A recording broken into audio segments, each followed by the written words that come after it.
So what's good, y'all? We back with another video, and we got some breaking news in the NBA world today because the first blockbuster trade of the offseason has officially went down.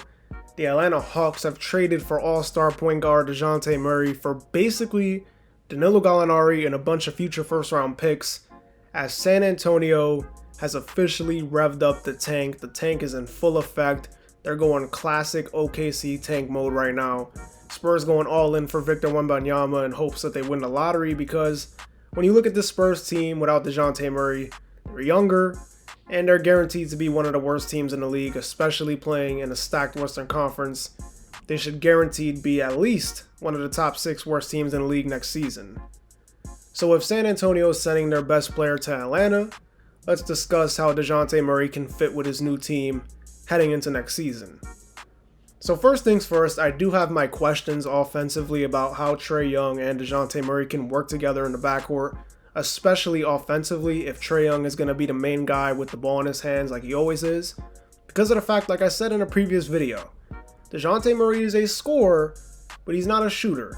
And if you get what I mean by that, you understand. He's a guy that, yes, he can get his 18, 20 points per game, but this is a guy that shot 32% from 3. So if he's going to be playing off the ball, definitely reason to have some concern. So I do expect some type of small adjustment period during the season, especially early on, to try to see what can work to make this thing work better.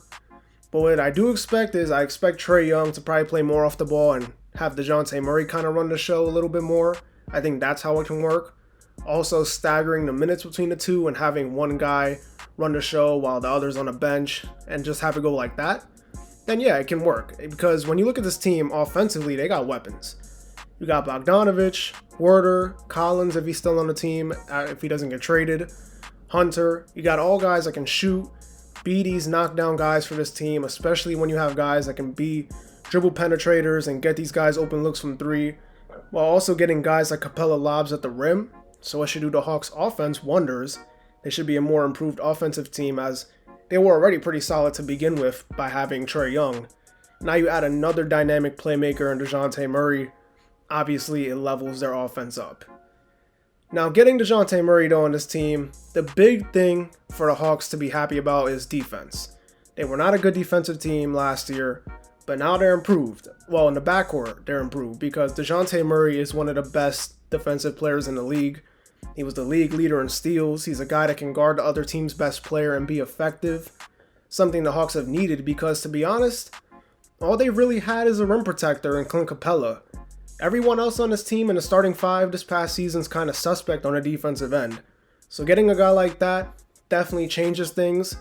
He'll be a guy that, can guard the Steph Currys, can guard the Dame Lillards, the Kyrie Irvings, and take that pressure off of, Kevin Huerter, for example, who was probably guarding those guys, or somebody else that's not really built to do it. So Dejounte Murray is definitely a plus in that aspect.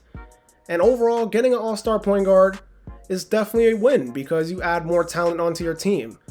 The ceiling for this Hawks team, in my opinion, is probably like a 4th seed, a 5th seed in the Eastern Conference. I don't see them in that top 3 yet.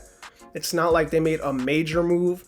Yes, Dejounte Murray's a star, but this isn't like getting a superstar player. I think the realistic ceiling is a 4th, 5th seed. I'm not going to really overhype it. I'm not hating, but I'm not going to overhype it until I see it and I see the improvement. Because let's not forget, 2 seasons ago, this team was in the Eastern Conference Finals. This past season, the Eastern Conference got better, and they fell down in the standings to 8. So things can happen. Things can change, but I will say I expect them to make the playoffs. If this team stays healthy, maybe they can get some more bench help on the roster, then the Hawks should be competitive.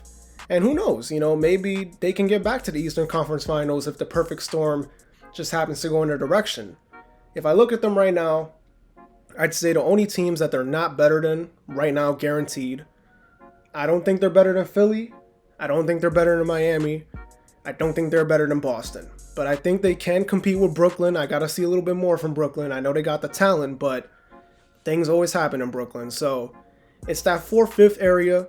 Are they a title contender? No, but they should be a playoff team. And I like the direction the Hawks are heading in. They are trying to compete with Trae Young heading into his prime now, the beginning of his prime. They're trying to get aggressive. I like what I'm seeing from the Hawks. Definitely an A+ move. Anyways, that's going to do it. Don't forget to like, comment, and subscribe. Also, follow me on Twitter and Instagram. Link will be down in the description below. This has been a checkup where we talk hoops and hoops only. And I'll see y'all in the next video. Peace.